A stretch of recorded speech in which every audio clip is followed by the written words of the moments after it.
자, 북한이요, 이 문재인 전 대표 측을 편들고 나선 걸로 보이는 송민숙 회고록 논란에 대한 반응을 보였습니다. 오늘 북한은요, 명백히 말하건대 당시 남측은 우리 측의 그 무슨 인권 결의안과 관련된 의견을 문의한 적도 기권하겠다는 입장을 밝혀온 적도 없다.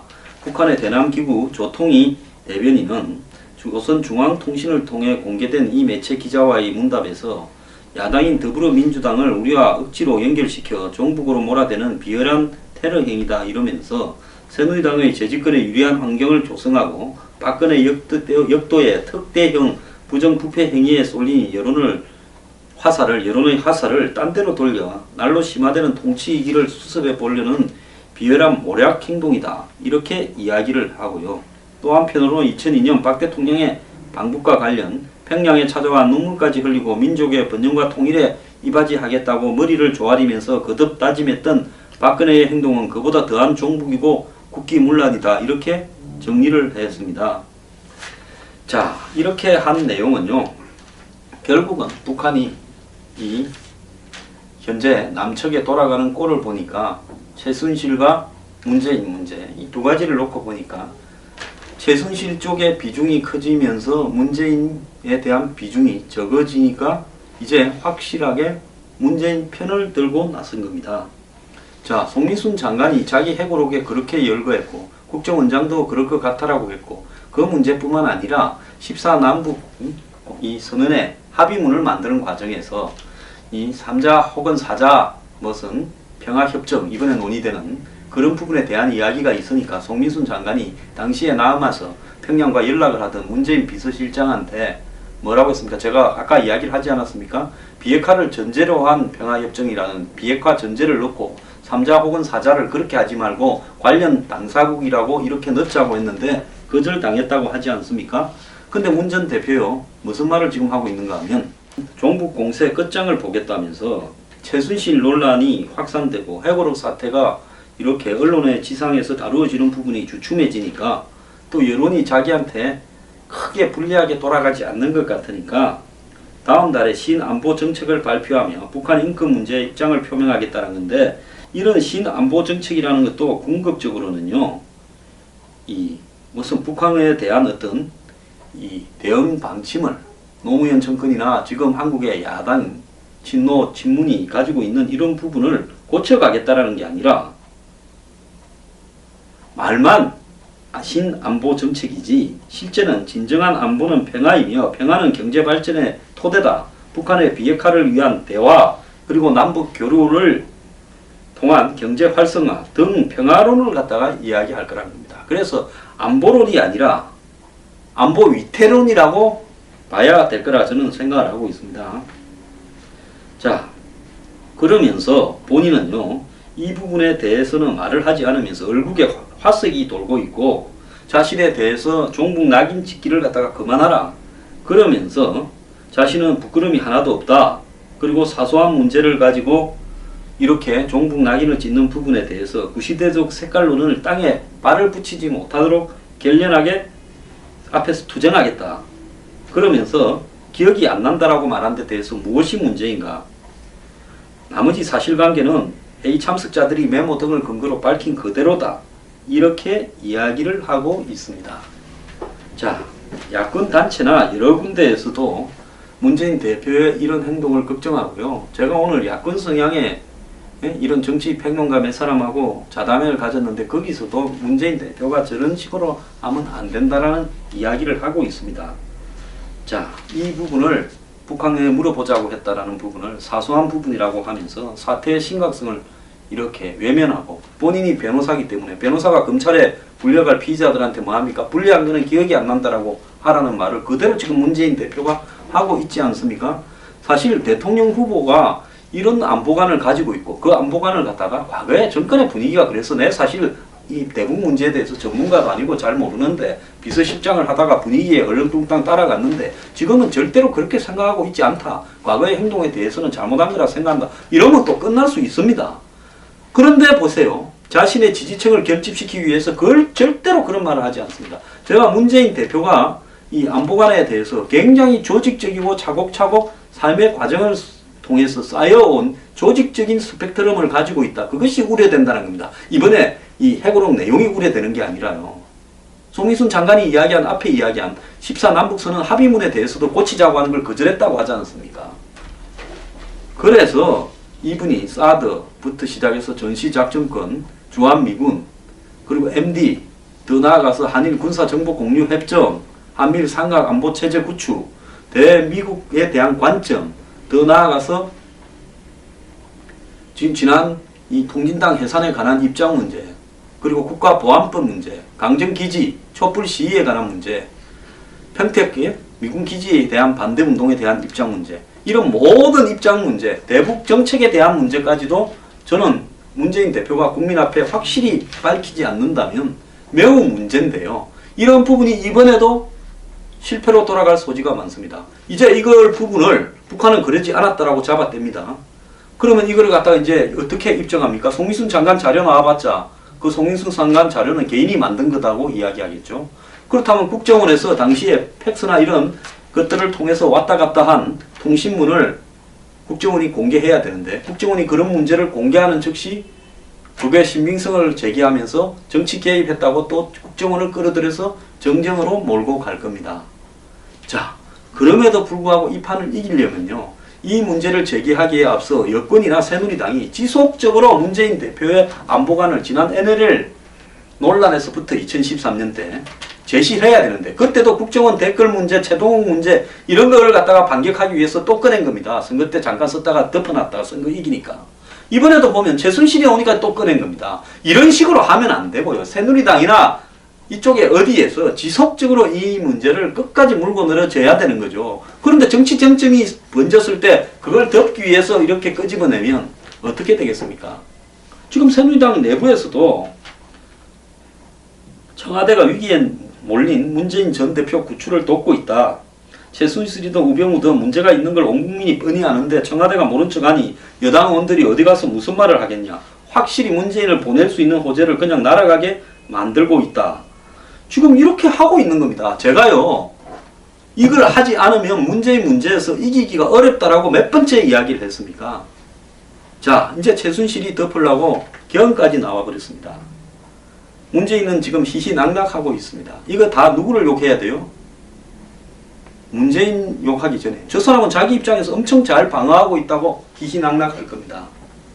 한국에요. 새누리당과 청와대부터 비판해야 됩니다.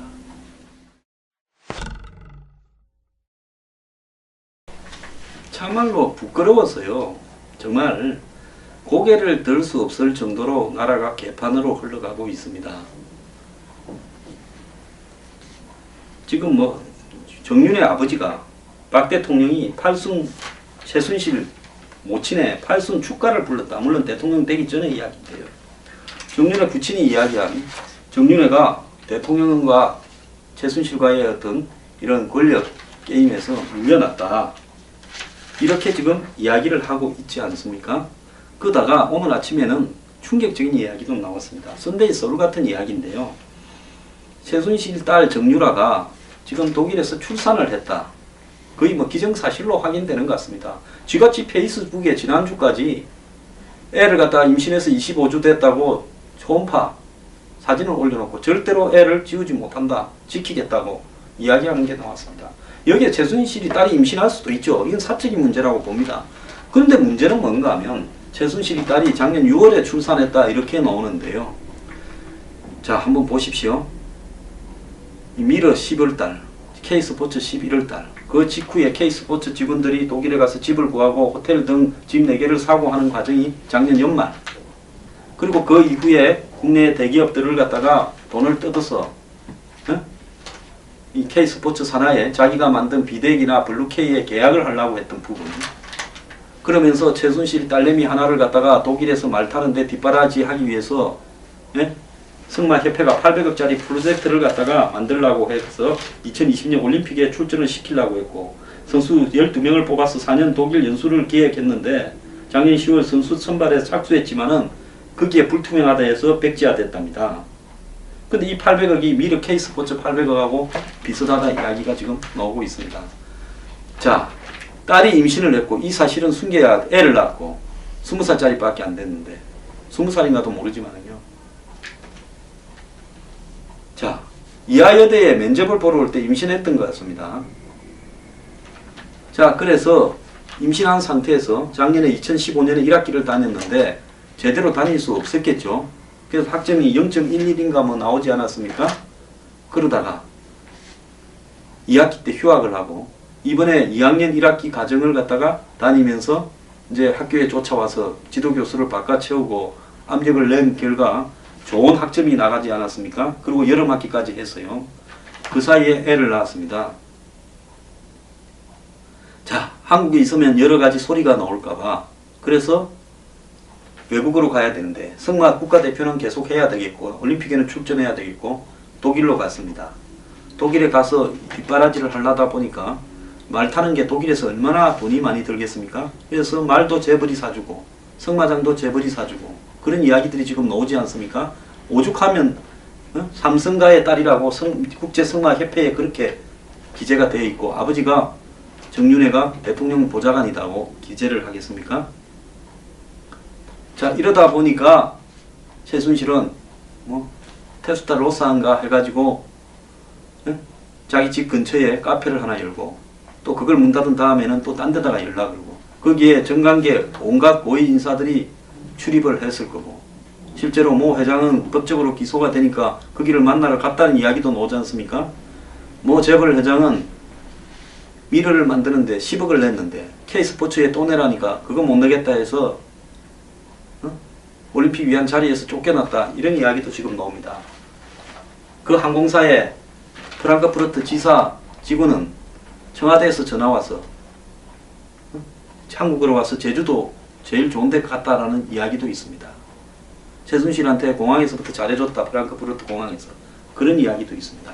자, 여기에서 쟁점과 비쟁점을 우리는 명확하게 구분해야 되는데 정유라가 애 낳은 건 문제가 아닙니다. 애를 낳았기 때문에 그걸 감추기 위해서 독일로 옮기면서 한마디로 그 돈을 조달하는 과정에서 재벌로부터 말과 뭡니까? 승마장을 받고 거기에 10여 명 이상이 시중을 들고 전체적으로 20명이 시중을 들었다 이야기도 있고 개를 15마리 고양이를 5마리 키웠다. 그래서 이웃이 불결한 환경에서 그렇게 동물을 많이 키운다고 신고까지 했다. 독일 사람이. 자, 그걸 또 뒷바라지 하기 위해서 돈이 필요해서 두 재단을 만들고 그 재단에서 K스포츠는 자기 소나기처럼 직원들을 뿌리면서 집도 찾아보게 했고 독일에 더 나아가서 K스포츠로 하여금 재벌들 돈을 뜯으려고 했다. 지금 이 이야기가 나오는 거 아닙니까? 그리고 이대에 그렇게 불합리하게 한 일들, 즉 학교에 나오지 못하고 학점을 못 따는 부분은 임신을 하고 출산을 해서 애를 키우는 문제하고 관련이 있는데 이 문제 지극히 사적인 이유를 마치 국가대표로 해외에 나가서 승마 연습을 해야 되기 때문에 학교에 수업을 할 수 없고 리포트를 잘 못 낸다 해서 이 학칙까지 개정하게 만들지 않았습니까? 아니 20살짜리가 임신해서 출산하는 과정을 공적으로 해서 학칙까지 개정하게 만든 이하여대는 뭐가 된 겁니까? 이 애 사건이 나온 이래 이하여대는 개떡이 돼버린 문제입니다. 하필 오늘 이제 애까지 본격적으로 거론되는 시점에 개헌을 이야기를 했습니다. 저는요 정말 자존심이 상해서 정말 이 최순실 문제를 이야기를 할 때 한심하기 거지없습니다. 자, 등장하는 인물들 차은태, 김종덕, 김상률, 고영태. 고영태와 최순실은 유흥업소에서 만났다는데 이 뭘 의미하는 겁니까? 고영태가 차은택을 소개했는데 최순실이 요즘은 수준이 좀 더 있는 차은택하고 친하게 지내니까 고영태가 밀려났나 싶어서 이제 진실을 이야기하고 최순실이 연설문을 고쳤다. 대통령 연설문 고쳤다 말도 거기서 나왔죠. 그리고 고영태가 만드는 핸드백이 대통령이 들고 다녔다. 등등부터 시작을 해서 정말 한국 사회에 가까이 썬데이 서울 주인공이 될 만한 소재의 내용들이 지저분하게 흘러나오고 있습니다. 정윤회는 나는 관계없다. 잘못이 있으면 처벌받아야지 이야기를 인터뷰를 했습니다. 정윤회 씨의 말을 볼 때 이 사람도 정권 초에는 그동안 박 대통령을 도우면서 일을 해왔는데 최순실이한테 밀려난 것 같고 최순실이 그 젊은 남자들을 총애하니까 아마 남편으로서 화가 나서 따지다가 쫓겨난 것 같고, 그래서 정윤회 씨가 재산 분할 청구 소송까지 냈다가 얼마 전에 좀 받았는지 취하를 했다, 이렇게 정리되어 있죠. 자, 대통령은 그런데도 불구하고 최순실을 모른다, 정윤회를 모른다, 옛날에 헤어진 사이다 이야기합니다. 난 정윤회 씨도 피해자라고 보고 좀 안 됐어요. 자, 이게 재단이 옳은 목적에서 만들어졌고, 내가 주장하는 창조경제와 문화융성을 위해서 만들어져서 뭐가 잘못됐냐, 기업들이 자발적인 의지로 내 의지에 공감을 해서 만들었다 하면서 국민이 다 하는 일을 대통령은 손바닥으로 하늘을 가리고 벌거벗은 임금님처럼 문제가 없다고 이야기를 하고 있습니다. 그러면서 유출한 거 있으면 법적 처리를 해라. 재단에 돈이 빠져나간 게 있습니다. 이미 재단은 없어졌고요. 대통령이 아무 말씀도 안 하고, 문계는 한 달 사이에요. 최순실은 독일에서 애 데리고 사라졌고, 딸과 애 데리고 사라졌고, 차은택은 중국 가서 오지 않습니다. 지금 검찰이 무슨 서울중앙지검 형사 8부에 5명 배치해서 무슨 김형순이 직원들, 정경련 직원들 불러들이는데 주범들이 다 사라졌는데, 미르재단은 최순실이 아마 총책이었고, 미르재단은 문화 쪽이니까 차은택이 맡고, K스포츠는 최순실이 직접 관할했던 걸로 보이는데, 이 핵심들이 다 사라져버렸습니다. 재단은 없어졌습니다. 통폐합도 했고 서류도 다 없었겠죠. 증거와 증인이 다 인멸된 상황에서 이제 뭘 수사해서 밝히겠다는 겁니까? 이 두 사람이 오겠습니까? 당분간 안 오지요. 그러면서 이 애 낳아서 학교 못 가는 애를 하나 뒷받침하려고 이 학칙을 개정하고 온갖 편법과 불법을 자행한 최경희 전 이하여대 총장 등 측근들은요, 정부 프로젝트를 따내고, 학점 특혜 의혹이 있는 이인성 교수는 연구비 55억을 받았고, 특혜를 지휘한 김경숙 학장은 2개월에 1개꼴로 정부 연구를 따냈다고 합니다. 자, 최순실 일가에서 뭐가 생기는가에 따라서 애의 일탈, 딸의 일탈이, 임신과 애를 놓는 부분이 한국 사회의 최대 명문 여대를 개판으로 만들어버렸습니다. 거기에 온갖 탈법이 작용을 했습니다. 자, 그리고 그 뒷바라지 때문에 온갖 대기업이 연루되고 재단이 만들어지고 이렇게 됐다, 이렇게 말할 수 있지 않겠습니까? 저는 애초에요, 왜 독일에 가서 말 탄다고 저럴까? 말 타는 줄 한국에서 다 알고 있고, 아시안게임에 금메달 마장마술에서 종합에서 금메달 땄다고 세상이 다 알고 있는데 왜 독일까지 가서 저 난리를 할까? 재산을 은닉시키려고 저러나 생각을 했는데, 이제 보니까 이유가, 독일까지 간 게 이유가 다 나왔죠. 독일이 물가 비싸기로 전 세계에서 가장 심한 나라인데, 거기에 가서 말을 타고 뒷바라지 하려고 개도 15마리씩 키우려고 하니까 돈이 얼마나 들었겠습니까? 그래서 가게까지 열어서 거기서 어떻게 하려 했습니까? 지금 이 벌어지고 있는 추악한 논쟁이에요. 문재인 전 대표의 안보관을 짚을 수 있는 모든 기회를 다 놓치게 만들어버렸습니다. 아무리 싸워도 이거 싸움이 안 되는 겁니다. 공정성에다가 썬데이 서울 같은 삼류소설 유흥업소에서 만나서 어쩌고 저쩌고, 네? 반말로 싸웠니? 60살이 넘은 여자와 40살 된 애가, 남자애가 반말로 왜 싸웁니까? 그것도 여자가 실세인데요. 대한민국에요, 한마디로 돈 많은 재벌, 배설이 높은 고관 대작, 이 사회의 초상류층들이요, 최순실 앞에 정말로 찌질해져 버렸습니다. 그 앞에 줄 서서 자리 청탁하고 이권 청탁을 하는 행태가 되어버린 거 아닙니까? 한국의 최대의 명문 여자 사학이요, 최순실이라 그 딸, 그리고 그거 놓은 애 하나한테 완전히 놀아나 버렸습니다. 이 대한민국에 이래가지고 희망이 있겠습니까? 이런데 이제 개헌한답니다. 어찌 생각하십니까?